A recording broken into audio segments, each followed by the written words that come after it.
ഇറാന്റെ പുതിയ പിൻഗാമി മൊസ്തഫ ഖമനേയി ഒരുപാട് കാര്യങ്ങൾ പുറത്തു വരുന്നുണ്ട്. ഗുരുതരമായ പരിക്കേറ്റു എന്ന് പറയുന്നു, മരണപ്പെട്ടു എന്ന് പറയുന്നു, അത് പുറത്തു വിടാത്തതെന്ന് പറയുന്നു. ഖമനേയിയുടെ മരണം കൃത്യമായി ഇസ്രായേൽ സ്ഥിരീകരിച്ചതുകൊണ്ടാണ് ഇപ്പോഴെങ്കിലും പുറത്തു വന്നത്. ഇല്ലെങ്കിൽ ഒരുപക്ഷെ അദ്ദേഹം ഉണ്ട് എന്ന് തന്നെ ഇറാൻ പറഞ്ഞേനെ.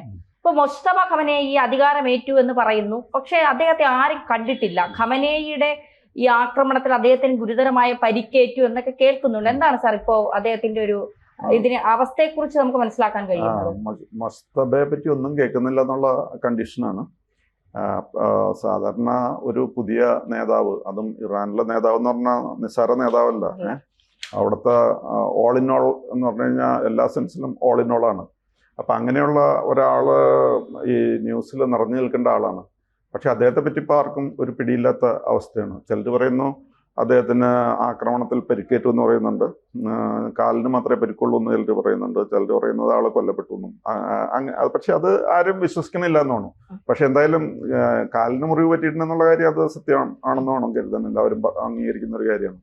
അപ്പോൾ അദ്ദേഹത്തെ പെട്ടെന്ന് തന്നെ ഈ സുപ്രീം ലീഡറായിട്ട് പ്രഖ്യാപിച്ചായിരുന്നു. ഇവിടെ ആദ്യത്തെ ഈ നമ്മുടെ ആയത്തുള്ള ഖമനേയി മരിച്ചു കഴിഞ്ഞപ്പോൾ തന്നെ വലിയ താമസമില്ലാതെ തന്നെ അദ്ദേഹത്തെ ലീഡറായിട്ട് പ്രഖ്യാപിച്ചു. അപ്പോൾ അമേരിക്ക അത് അംഗീകരിക്കുന്നില്ല. ട്രംപ് പറയുന്നത് he's a light weight and he won't last long. അതാണ് ട്രംപിന് അദ്ദേഹത്തെ പറ്റി പറയാനുള്ളത്. അദ്ദേഹം വലിയ കഥയുള്ള ആളല്ല, അതേപോലെ തന്നെ അധികം നാൾ നിലനിൽക്കില്ല എന്നാണ് പറഞ്ഞിരിക്കുന്നത്. അപ്പോൾ ഇസ്രായേലും അത് തന്നെ പറയുന്നുണ്ട്. പക്ഷേ അമേരിക്കയുടെ ഒരു പ്രസിഡന്റ് ഒരിക്കലും ആ രീതിയിൽ സംസാരിക്കാറില്ല. അതായത് എനിക്ക് ആളെ ഇഷ്ടപ്പെട്ടിട്ടില്ല, അവിടെ അങ്ങനെ വേണ്ട എന്ന് പറയുന്നത് ട്രംപിന്റെ മാത്രം ഭാഷയാണ്. സാധാരണ ആൾക്കാർ അങ്ങനെ പറയാറില്ല. എന്തായാലും പക്ഷേ അദ്ദേഹത്തെ തിരഞ്ഞെടുത്തു കഴിഞ്ഞപ്പോൾ there is a message to the world from Iran. അതായത് Iran is safe and secure. ഒരാൾ മരിച്ചുകൊണ്ടൊന്നും സംഭവിക്കില്ല. പല രാജ്യങ്ങളിലും ചിലപ്പോൾ ഒരാൾ മരിച്ചു കഴിഞ്ഞാൽ ആ രാജ്യത്തിൻ്റെ ആകെ താറുമാറായി പോകും. ഉദാഹരണത്തിന് സദ്ദാം ഹുസൈൻ മരിച്ചു, അല്ലെങ്കിൽ സദ്ദാം ഹുസൈൻ്റെ പ്രതിമയൊക്കെ വലിച്ചു താഴെയിട്ടായിരുന്നു ബാഗ്ദാദിലുള്ളത്. അതോടുകൂടി ഇറാഖിൻ്റെ ആ ഭരണ വ്യവസ്ഥിതി മുഴുവനും താറുമാറായിപ്പോയി. പിന്നെ ആര് കൺട്രോൾ ചെയ്യും, ആരാണ് നയിക്കുക, ഒന്നും വ്യക്തമല്ലാത്തൊരു സാഹചര്യം വന്നു. അങ്ങനത്തെ ഒരു രാജ്യമല്ല ഇറാൻ. ആര് പോയി കഴിഞ്ഞാലും അവിടുത്തെ ആ സിസ്റ്റത്തിന് ഒരു പ്രശ്നമില്ല എന്നുള്ളതാണ്. സിസ്റ്റം പ്രശ്നമില്ലാതെ മുന്നോട്ട് പോകും. അപ്പം അങ്ങനെ ഒരു അഡ്വാൻറ്റേജ് ഉണ്ട്. പക്ഷേ ആൾക്കാർ വറീഡ് ആകാനുള്ള കാരണം എന്താണെന്ന് വെച്ച് കഴിഞ്ഞാൽ ഇതുവരെ no speech to the people. സാധാരണ ഒരാൾ അധികാരത്തിൽ വരുന്നു, പുതിയതായിട്ട് അധികാരത്തിൽ വരുന്നു എന്ന് പറഞ്ഞു കഴിഞ്ഞാൽ എല്ലാവരും കാത്തിരിക്കുക പ്രസംഗത്തിന് വേണ്ടിയിട്ട്. അപ്പോൾ നമ്മുടെ ഇന്ദിരാഗാന്ധി മരിച്ചു.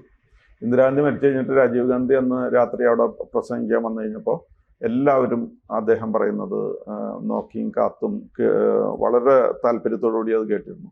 പക്ഷേ ഇറാനിൽ നിന്നും അങ്ങനെ ഒരു ഡെവലപ്മെൻറ്റും ഉണ്ടാകുന്നില്ല എന്നുള്ളതാണ് പ്രശ്നം. പിന്നെ ഇപ്പോൾ അവിടെ യുദ്ധം നടക്കുകയാണ്, മിലിറ്ററി ആയിട്ടൊന്നും സംസാരിക്കുക, ആ മിലിറ്ററിയോടും അദ്ദേഹം സംസാരിച്ചിട്ടില്ല. പിന്നെ ഈവൻ ഒരു വീഡിയോ മെസ്സേജ് പോലും ഇല്ല അദ്ദേഹത്തിൻ്റെ. ആകെ അദ്ദേഹത്തിൻ്റെ അവൈലബിൾ ആയിട്ടുള്ളൊരു വീഡിയോ ഉള്ളത് എന്താണെന്ന് വെച്ച് കഴിഞ്ഞാൽ നാളത്തെ മത പഠന ക്ലാസ് ഞാൻ ക്യാൻസൽ ചെയ്യണമെന്നും പറഞ്ഞാൽ എവിടെ പറയുന്നതിൻ്റെ ഒരു വീഡിയോ ക്ലിപ്പുണ്ട്. അതാണ് വീഡിയോ ആയിട്ട് അദ്ദേഹത്തിൻ്റെ നിലവിൽ ഇപ്പോൾ ഉള്ളത്.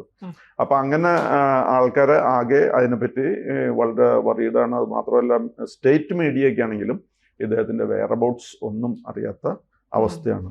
അപ്പോൾ ഇറാനിൽ ഏകദേശം 9 കോടി ജനങ്ങൾ, 90 മില്യൺ പീപ്പിൾ ഉള്ളൊരു രാജ്യമാണ്. ഈ 90 മില്യൺ അല്ലെങ്കിൽ 9 കോടി ജനങ്ങളുള്ള രാജ്യത്ത് കാര്യങ്ങളൊക്കെ ഭംഗിയായിട്ട് പോകുന്നുണ്ടെങ്കിൽ, കാര്യം സിസ്റ്റത്തിനൊന്നും പറ്റിയില്ല എന്നൊക്കെ പറയുന്നുണ്ട്, ഭംഗിയായിട്ട് പോവുകയാണെങ്കിൽ ഈ ലീഡർ അവിടെ അപ്പിയർ ചെയ്യേണ്ടതാണ് മൊസ്തഫ. എന്തുകൊണ്ടാണ് മൊസ്തഫ ഓരോടത്തും പ്രത്യക്ഷപ്പെടാത്ത എന്ന് ഉള്ളത് ഇറാന് ഭയങ്കര ഒരു വറിയാണ്. പിന്നെ അതിനെപ്പറ്റിയുള്ള വേറൊരു വേർഷൻ എന്താണെന്ന് വെച്ച് കഴിഞ്ഞാൽ probably he wants to make a dramatic entry. വളരെ നാടകീയമായിട്ട് ഒരു സുപ്രഭാതത്തിൽ ഏതെങ്കിലും ഒരു ദിവസം വന്നിട്ട് അദ്ദേഹം പ്രസംഗിക്കുക, ഇവിടെ ഒരു പ്രശ്നമില്ല, എല്ലാ കാര്യങ്ങളും വളരെ ഭംഗിയാണ് എന്നുള്ള രീതിയിൽ ഒരു പ്രസംഗം കാഴ്ചവെച്ച് എല്ലാവരുടെയും പെട്ടെന്ന് ശ്രദ്ധ പിടിച്ചു പറ്റുക, അങ്ങനെ ഒരു ലക്ഷ്യം ഒരുപക്ഷെ ഉണ്ടായിരിക്കാം. എന്നിട്ട് അവരുടെ ഇസ്ലാമിക് റിപ്പബ്ലിക്കിൻ്റെ ചില ക്വാളിറ്റീസ് ഉണ്ട്. അതിലൊന്ന് റെസിസ്റ്റൻസ് ആണ്, പിന്നൊന്ന് കണ്ടിന്യൂറ്റിയാണ്, പിന്നൊന്ന് യൂണിറ്റിയാണ്. ഈ കാര്യങ്ങളൊക്കെ സ്ട്രെസ് ചെയ്തിട്ട് വളരെ നാടകീയമായിട്ട് എൻ്റർ ചെയ്യുക, എന്നിട്ടൊരു പ്രസംഗം കാഴ്ചവെക്കുക. അങ്ങനെ ഒരു സ്ട്രാറ്റജി ആയിരിക്കാം എന്ന് പറയുന്ന ആൾക്കാരുണ്ട്. പിന്നെ വേറെ ചിലരുടെ കാഴ്ചപ്പാടെന്നാണ് വെച്ച് കഴിഞ്ഞാൽ ഇതിലൊരു deeper instability in the leadership. വാസ്തവത്തിൽ ഇങ്ങനെ ഇറാനിലെ തെരഞ്ഞെടുക്കുക എന്ന് പറഞ്ഞു കഴിഞ്ഞാൽ സുപ്രീം ലീഡറായിട്ടാണ് എല്ലാം ഓൾ ഇൻ ഓൾ ആയിട്ടാണ് അങ്ങനെ തെരഞ്ഞെടുക്കുന്നത്. പക്ഷെ ഇദ്ദേഹത്തിൻ്റെ ലീഡർഷിപ്പിന് അവിടുത്തെ സിസ്റ്റത്തിന് എന്തോ പ്രശ്നം ഉണ്ടോ എന്ന് ജനങ്ങൾക്കിപ്പോൾ ഒരു വറി ഉണ്ട്. മാത്രമല്ല ഈ ഇദ്ദേഹത്തെ എങ്ങനെയും തട്ടിക്കളയും എന്നാണ് യുണൈറ്റഡ് സ്റ്റേറ്റ്സ് ആണെങ്കിലും ഇസ്രായേൽ ആണെങ്കിലും പറഞ്ഞിരിക്കുന്നത്. അങ്ങനെ ഒരു പ്രശ്നമുണ്ട്. വേറൊരു പ്രശ്നം എന്താണെന്ന് വെച്ച് കഴിഞ്ഞാൽ IRGC, ഈ ഇസ്ലാമിക് റവല്യൂഷണറി ഗാർഡ്സ് കോർ, അവർ അധികാരം പിടിച്ചെടുക്കാൻ ശ്രമിക്കുന്നുണ്ടോ എന്നൊരു സംശയമുണ്ട്. ഇദ്ദേഹത്തെ മുന്നിൽ നിർത്തിയിട്ട് IRGC അധികാരം കൺട്രോൾ ചെയ്യാൻ, ഇപ്പോൾ ഈജിപ്തിലൊക്കെ മിലിറ്ററി ആണല്ലോ, അതേപോലെ എന്തെങ്കിലും പദ്ധതി ഉണ്ടോ എന്നുള്ള സംശയവും ഉണ്ട്. പിന്നെ മാത്രവുമല്ല ഇദ്ദേഹത്തിൻ്റെ ഈ നേതൃത്വത്തിന് 2 പോരായ്മകളുണ്ട്. ഒന്നാമത്തെ ആയത്തുള്ള ഖമനി ഉള്ള കാലത്തിന് ഇദ്ദേഹത്തെ സക്സസർ ആക്കണ്ടെന്ന് പറഞ്ഞിട്ടുണ്ട്. കാരണം അത് ഡൈനാസ്റ്റിക് രീതിയിലേക്ക്, രാജപരമ്പര പോലെയാകും. ഒരാൾ മരിച്ചു, മകനായി, പിന്നെ ആ രീതിയിലേക്ക് വരും. അത് വേണ്ട എന്ന് ഈ ആയത്തുള്ള ഖമനി തന്നെ പറഞ്ഞിട്ടുണ്ട്. അതൊരു പ്രശ്നം. രണ്ടാമത്തെ പ്രശ്നം എന്താണെന്ന് വെച്ച് കഴിഞ്ഞാൽ ഇറാനിലെ ഭരണഘടന അനുസരിച്ച് അവിടെ സുപ്രീം ലീഡർ ആകേണ്ടത് ആ രാജ്യത്ത് ഏറ്റവും വലിയ മതപണ്ഡിതനാണ്. പക്ഷേ ഇദ്ദേഹം മതപണ്ഡിതനല്ല. ഇയാള് ആയത്തുള്ളയൊന്നുമല്ല. ഇപ്പൊ ആയത്തുള്ള റൂഹുള്ള ഖൊമേനി ഉണ്ടായിരുന്നു, ആയത്തുള്ള അലി ഖമനൈ ഉണ്ടായിരുന്നു. ഇവരൊക്കെ ആയത്തുള്ളമാരാണ്, വലിയ മതപണ്ഡിതന്മാരാണ്. അപ്പോൾ രാജ്യത്തെ ഏറ്റവും വലിയ മതപണ്ഡിതനാക്കണമെന്ന് പറഞ്ഞു കഴിഞ്ഞാൽ ഇദ്ദേഹം മതപണ്ഡിതനൊന്നുമല്ല. ഇദ്ദേഹം 17 വയസ്സായപ്പോൾ അന്ന് ഇറാൻ ഇറാഖ് യുദ്ധം നടക്കുകയായിരുന്നു. അവിടുന്ന് യുദ്ധം ചെയ്യാൻ പോയി. പിന്നെ ഈ ചില വിദ്യാഭ്യാസം ഇല്ലാത്തവരൊക്കെ എവിടെയെങ്കിലും ഇങ്ങനെയൊക്കെ പോയി കഴിഞ്ഞിട്ട് പിന്നെ വലിയ ഫോർമൽ വിദ്യാഭ്യാസമൊന്നും ഉണ്ടാവില്ല. അപ്പോൾ ഈ ഫോർമൽ മത പഠനം നേടി ആയത്തുള്ളയായിട്ട് ആ രാജ്യത്തെ ഏറ്റവും വലിയ മതപണ്ഡിതനായിട്ടുള്ള ആളെയാണ് ആക്കേണ്ടത്. ഇദ്ദേഹം അങ്ങനെ മതപണ്ഡിതനല്ല. അതാണ് പ്രശ്നം. അപ്പോൾ ആ മതപണ്ഡിതൻ വേണം എന്നുള്ള അവരുടെ ഭരണഘടന അനുസരിച്ചുള്ള ആ റിക്വയർമെന്റ് ഇദ്ദേഹം കംപ്ലീറ്റ് ചെയ്യുന്നില്ല. അതാണ് ഒരു പോരായിക. വേറൊന്ന്, ഇദ്ദേഹത്തിൻ്റെ തന്നെ ഫാദർ പറഞ്ഞിരിക്കുന്നത്, ആയത്തുള്ള അലി ഖമനൈ പറഞ്ഞിരിക്കുന്നത്, എനിക്ക് മകൻ ആകണം എന്ന് ആഗ്രഹമില്ല, കാരണം ഇവിടെ ഇങ്ങനെ വംശാധിപത്യം പോലെ വരണ്ട. അപ്പൊ ഇങ്ങനെയൊക്കെ പറഞ്ഞതുകൊണ്ട് ഇപ്പൊ ഇദ്ദേഹത്തെ സുപ്രീം ലീഡറായിട്ട് തിരഞ്ഞെടുത്തെങ്കിലും അദ്ദേഹത്തിന്റെ ആ പൊസിഷൻ കൺസോളിഡേറ്റ് ചെയ്തോ എന്നുള്ളൊരു സംശയമുണ്ട്. പിന്നെ ഈ ആക്രമണത്തിൽ പരിക്ക് പറ്റിയോ എന്താണ് അവസ്ഥ എന്നതും അറിയില്ല. അതാണ് ഇപ്പോഴത്തെ കണ്ടീഷൻ. ഇറാനെ സംബന്ധിച്ചിടത്തോളം സാർ പറഞ്ഞതുപോലെ തന്നെ ഈ മതപണ്ഡിതന്മാരാണല്ലോ അവിടെ എല്ലാ കാര്യങ്ങളും തീരുമാനിക്കുകയും നിയന്ത്രിക്കുകയും ഒക്കെ ചെയ്യുന്നത്. ഇതിൽ തന്നെ 2 നിലപാടുകളുള്ള ആളുകളുണ്ട് എന്നാണ് പറയുന്നത്. അതായത് മുസ്തഫ വരണ്ട എന്ന് പറയുന്ന ഒരു വിഭാഗം ഇവർക്കിടയിൽ തന്നെ ഉണ്ട്, വരണം എന്ന് പറയുന്ന ഒരു വിഭാഗവും ഉണ്ട്. ഈ അമേരിക്കയാണ് ഭരണം തിരിച്ചു പിടിക്കുന്നതെങ്കിൽ, അല്ലെ അമേരിക്ക, അതാണല്ലോ അമേരിക്കയുടെ ലക്ഷ്യം പൂർത്തിയാക്കുക എന്ന് പറയുന്നത്, അങ്ങനെയാണെങ്കിൽ ആരായിരിക്കും അവിടെ അധികാരത്തിൽ വരാൻ പോകുന്നത്? ഇദ്ദേഹത്തെ കൊണ്ടുവരില്ല.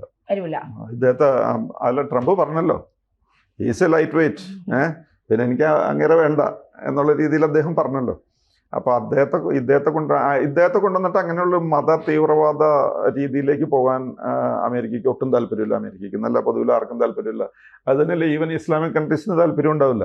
കാരണം എന്താണെന്ന് വെച്ച് കഴിഞ്ഞാൽ ഈ മുസ്ലിം കൺട്രീസിൽ മജോറിറ്റി സുന്നി മുസ്ലിം കൺട്രീസാണ്. ഇവരുടെ പ്ലാൻ എന്താണെന്ന് വെച്ച് കഴിഞ്ഞാൽ ഇറാൻ ഒന്നുകൂടി ശക്തി കിട്ടിക്കഴിഞ്ഞാൽ ചിലപ്പോൾ സൗദി അറേബ്യയുടെ നിയന്ത്രണം മാറ്റിയിട്ട് ആ രാജ്യം പിടിച്ചെടുക്കുന്ന മെൻറ്റാലിറ്റിയിലാണ് ഇവർ പോണത്. അതായത് സൗദി അറേബ്യ മുസ്ലിം വേൾഡിൻ്റെ നേതാക്കളായിട്ട് നിലനിൽക്കുന്നതിൻ്റെ പ്രധാന കാരണം അവരുടെ ഏറ്റവും holiest cities Mecca and Medina, അതിൻ്റെ സൂക്ഷിപ്പുകാർ സൗദി അറേബ്യയാണ്. അതാണ് സൗദി അറേബ്യക്ക് ഏറ്റവും വലിയ importance in the Muslim world. അപ്പോൾ ഈ ഇറാൻ ഒന്ന് ശക്തി പ്രാപിച്ചു കഴിഞ്ഞാൽ മെക്കയും മദീനയും കൂടി പിടിച്ചെടുത്ത് കഴിഞ്ഞാൽ പിന്നെ ഇസ്ലാമിക് വേൾഡിന്റെ കംപ്ലീറ്റ് രാജാക്കന്മാർ അവരായല്ലോ. ഇപ്പൊ തന്നെ ഷിയ വേൾഡിൽ അവരാണ് അൾട്ടിമേറ്റ്, ഇറാനാണ്. അതിനാരും ചോദ്യം ചെയ്യുന്നില്ല. മാത്രമല്ല അവർ പറയുന്ന എല്ലാ ഷിയ ഗ്രൂപ്പ്സും കേൾക്കുകയും ചെയ്യും. പിന്നെ നമുക്കറിയാമല്ലോ ഹൂത്തികളുണ്ട്, അതേപോലെ ഹിസ്ബുള്ള ഉണ്ട്, ഹമാസ് ഉണ്ട്, പിന്നെ ഇപ്പൊ ഇറാൻ റവല്യൂഷണറി ഗാർഡ്സ്, പിന്നെ ഇറാഖ് സിറിയയിലൊക്കെയുള്ള കുറേ ഷിയ ഗ്രൂപ്പ്സ്, ഇവരൊക്കെ ഇറാൻ എന്ത് പറഞ്ഞാലും കേൾക്കും. അപ്പൊ അങ്ങനെ വലിയ ശക്തി പ്രാപിച്ചു പോയി കഴിയുമ്പോൾ സൗദി അറേബ്യക്കായാലും കുവൈറ്റിനായാലും UAE-ക്കായാലും ഒന്നും യാതൊരു താല്പര്യവും ഇറാനിലില്ല. അപ്പൊ ആ രീതിയിലാണ് കാര്യം. കൂടുതൽ വാർത്തകളും വിശേഷങ്ങളും നിങ്ങളിലേക്ക് എത്താൻ ABC മലയാളം സബ്സ്ക്രൈബ് ചെയ്യുക, ബെൽബട്ടനും അമർത്തുക.